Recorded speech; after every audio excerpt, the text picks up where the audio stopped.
Hello everyone. So today in your Edmodo, you are going to go to the post that says Lunar Phases, 9-1 Lunar Phases.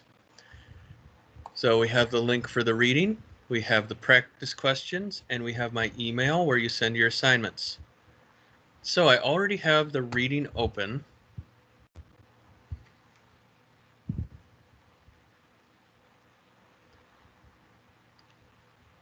So, the moon, the part that you see that's lit up, actually comes from the light from the sun. The moon does not produce its own light. It's only going to reflect light from the sun.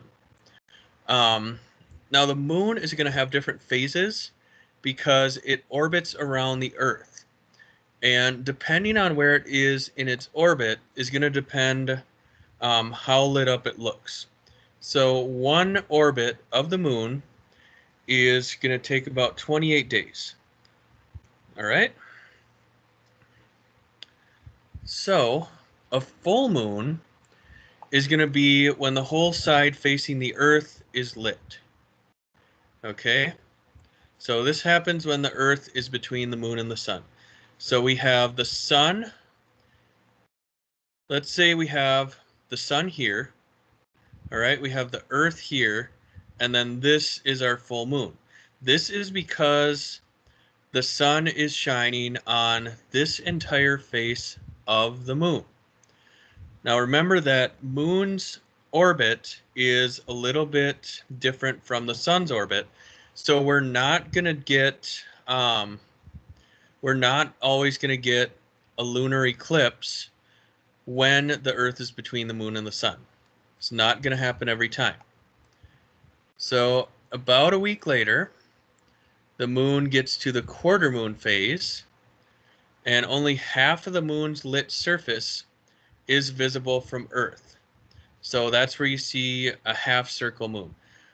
Quarter moon phase, it seems kind of confusing because it looks to us like only half of the moon is lit.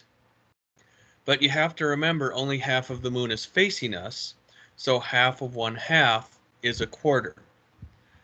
Another week later, the moon is going to be between the Earth and the sun.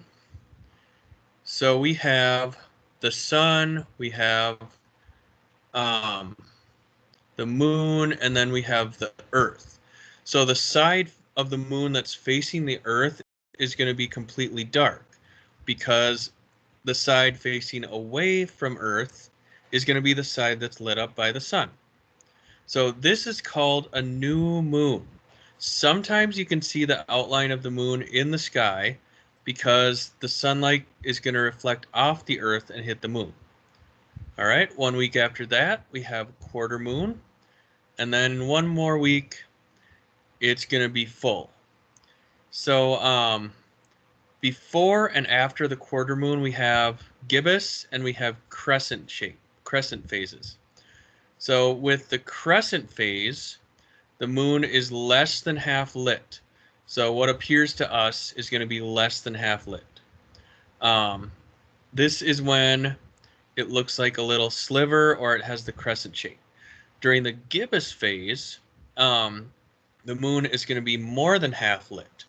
The portion that is facing us is going to appear more than half lit.